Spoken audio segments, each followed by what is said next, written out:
Classes 8 students, हम आपकी science text book का chapter number 1 crop production and management read कर रहे थे और उसमें अपने कल रीड किया था प्रिपरेशन ऑफ सॉइल और कुछ टूल्स के बारे में, एग्रीकल्चरल इम्प्लीमेंट्स के बारे में अपने रीड किया था। आज अपने सेकंड स्टेप क्या होता है एग्रीकल्चरल प्रैक्टिसेस में? सेकंड स्टेप होता है सोइंग। सोइंग का मीन्स बीज लगाना। जो भी आप क्रॉप ग्रो करवाना चाहते हो उसके लिए आपको क्या करना पड़ेगा, मिट्टी में जो है वो सीड्स डालने पड़ेंगे। तो उसी प्रोसेस को अपने क्या कहते हैं, सोइंग कहते हैं। सोइंग क्या एक इम्पॉर्टेंट पार्ट है क्रॉप प्रोडक्शन का।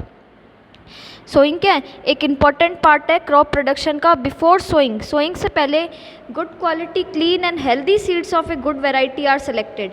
अब जिस भी क्रॉप को उगा रहा है तो उसके जो सीड्स है उसकी क्वालिटी को, ठीक है ना, और हेल्दी क्रॉप्स जो है वही डालने पड़ेंगे, तब वही सेलेक्ट किए जाते हैं एक फार्मर के द्वारा। Farmer prefer to the seed which give high yield. और फार्मर ऐसे सीड्स को प्रेफर करता है जो क्या दे, उन्हें हाई ईल्ड दे, मतलब हाई क्रॉप प्रोडक्शन दे। एक बार देखो ये बच्ची है, ये क्या कह रहे हैं, इसने एक देखा कि उसकी मदर जो है वो कुछ ग्राम सीड्स को, कुछ चने की जो सीड्स होते हैं, चने जो होते हैं वो कुछ एक वेसल में, एक बर्तन में डालती है और उसके अंदर क्या है, कुछ पानी डालती है और कुछ मिनट्स के लिए वो जो सीड्स है, फिर वो आकर जब देखती है तो वो देखती है कि कुछ मिनट के बाद में ये सीड, कुछ सीड क्या कर रहे थे, टॉप पर फ्लोट कर रहे थे, मतलब पानी पर क्या कर रहे थे, फ्लोट कर रहे थे, नीचे नहीं वो गए थे। I wonder why some seeds float on water. तो ये बच्ची पूछ रही है कि ये जो सीड है ये क्यों तैर रहे थे, क्यों फ्लोट कर रहे थे पानी में, और कुछ सीड्स क्या थे, बर्तन के एकदम नीचे थे और उसके ऊपर क्या था, पानी था। ऐसा आपने कई बार क्या है ऑब्ज़र्व किया होगा जब आप क्या है कुछ जैसे चने वगैरह और क्या है भिगोते हो पानी में। अब ऐसा क्यों होता है, देखिए स्टूडेंट नेक्स्ट स्लाइड में देखते हैं अपने। इसके लिए आपको क्या है एक एक्टिविटी परफॉर्म करनी होगी। आपको एक क्या लेना है, एक बीकर लेना है और उसको क्या करना है, हाफ फिल कर देना है पानी से। फिर आपको उसके अंदर क्या डालना है, एक मुट्ठी भर वीट के जो दाने हैं वो डालना है। फिर उनको क्या कर देना है, एकदम ढंग से स्टिर कर देना है, एकदम मिक्स कर देना है, नीचे की तरफ डाल देना है। फिर आपको क्या करना है, कुछ समय के लिए वेट करना है। बीकर क्या होता है, इस टाइप का एक कंटेनर टाइप सा होता है, उसको अपने क्या बोलते हैं, बीकर बोलते हैं। Are there seeds float on water. क्या आपने ऑब्जर्व किया तो आपने ये देखा क्या कि कुछ सीड क्या फ्लोट कर रहे थे। वुड दोज बी लाइटर और heavier than those which sink. क्या जो सिंक किए हैं, जो मतलब पानी में डूब गए हैं, क्या वो हैवियर थे या लाइटर थे जिसके कारण वो सिंक हो गए, पानी में डूब गए। Why would they B lighter, क्यों वो लाइटर क्यों थे।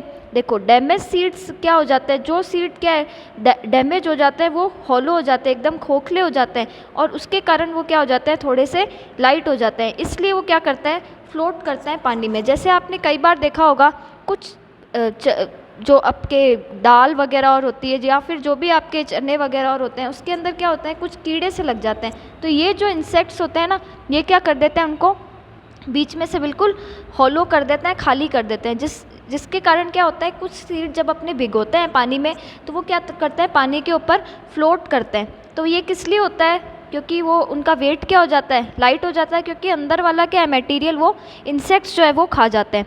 अगर देखिए this is a good method for separating good health seed from damage one. तो ये क्या है, सबसे अच्छा मेथड है आपको ये चेक करने का कि कौन से सीड्स जो है वो हेल्दी है, गुड है, और कौन से क्या है डैमेज वन। क्योंकि जो डैमेज वन होंगे वो क्या करने लगेंगे, फ्लोट करने लगेंगे, और जो सही होंगे, अच्छे होंगे, हेल्दी सीड होंगे, वो क्या होंगे, पानी में सिंक कर जाएंगे। इसलिए before sowing one of the important task is to know about the. अब नेक्स्ट इसमें क्या कह रहा है कि सोइंग से पहले आपको क्या करना पड़ेगा, कुछ टूल्स को सिलेक्ट करना पड़ेगा जो क्या हो, सीड्स को सो करने में क्या हो, हेल्पफुल हो। अब इसमें टूल्स भी देखो दो टाइप के बता रखे हैं, एक तो ट्रेडिशनल टूल है और एक क्या आपका सीड ड्रिल है। ट्रेडिशनल टूल देखो स्टूडेंट्स, कल आपने डिस्कस किया था, ये ऑक्स के पीछे क्या लगा हुआ होता है, शाफ्ट वगैरह लगे हुए होते हैं। तो इसमें ये क्या करता है, फार्मर एक बीकर टाइप सा होता है ऐसे, ठीक है ना, इसको डाल देते हैं और इधर क्या डाल देते हैं, खूब सारे सीड डाल देते हैं। जैसे जैसे ये ऑक्स है ये आगे बढ़ते जाते हैं तो उन्हीं के साथ साथ में इधर से क्या है, ये जो सीड्स है वो क्या है, मिट्टी में जो है वो एंटर होते रहते हैं। तो ये क्या एक ट्रेडिशनल टेक्निक है जो क्या एक फनल शेप, फनल मीन्स ये क्या एक फनल है, इसके थ्रू क्या है सीड जो है वो पहले फनल में फील्ड किए जाते हैं, उसके बाद में ये 2-3 क्या है शार्प एंड होती है इनके, इसके थ्रू क्या जाते हैं, ये मिट्टी में अपने आप चले जाते हैं। तो ये जो एंड्स होती है शार्प एंड, ये क्या एकदम से क्या कर देती है, मिट्टी में इन सीड्स को क्या है डाल देती है, पियर्स मतलब पहुंचा देती है, एंड प्लेस सीड्स देयर, और मिट्टी में ये सीड्स क्या है अपने आप जो है वो प्लेस हो जाते हैं, दब जाते हैं। फिर सेकंड देखिए आपका क्या आता है, सीड ड्रिल। सीड ड्रिल ये जो होता है ये किसके पीछे लगा हुआ होता है, ट्रैक्टर के पीछे लगा हुआ होता है, ठीक है ना। और अभी के समय में ये सीड ड्रिल ही क्या है यूज़ किया जाता है सोइंग के लिए।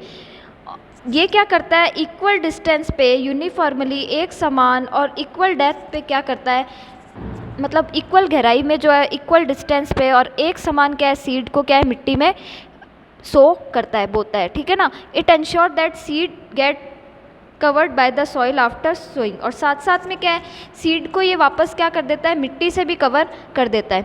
तो ये जो है वो इस तरह से जब मिट्टी से कवर हो जाता है तो सीड जो है वो कौन नहीं खा सकता है, जो बर्ड्स होते हैं वो भी नहीं खा सकते हैं, तो बर्ड्स से भी क्या है ये प्रोटेक्ट करता है। अब ये जो सोइंग है सीड ड्रिल से ये क्या करती है, हमारा टाइम भी सेव करती है और हमारी प्लस हमारी क्या है ये लेबर भी सेव करती है।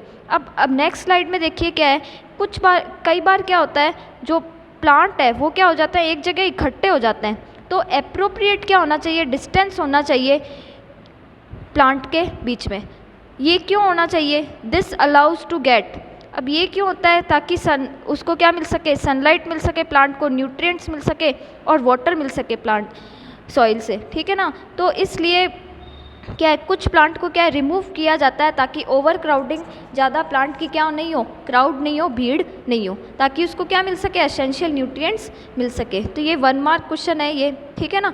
अब adding manures and fertiliser, fertiliser और मैन्योर क्या होते हैं, देखो मैन्योर क्या होती है, खाद होती है, ये एक क्या है मतलब कि एनवायरनमेंट फ्रेंडली चीज़ है, ठीक है ना। और फर्टिलाइज़र क्या होते हैं, जो मैन मेड होते हैं, जो क्या करते हैं प्लांट की ग्रोथ को एकदम से बढ़ा देते हैं। मैन्योर क्या होती है, खाद आपने सुनी होगी, गोबर की खाद जो होती है वो डालते हैं, उससे क्या होता है प्लांट धीरे तो ग्रो करेगा, लेकिन क्या होता है वो मिट्टी जो होती है ना वो ख़राब नहीं होती है, सालों तक क्या है उसको यूज़ किया जा सकता है कल्टीवेशन के लिए।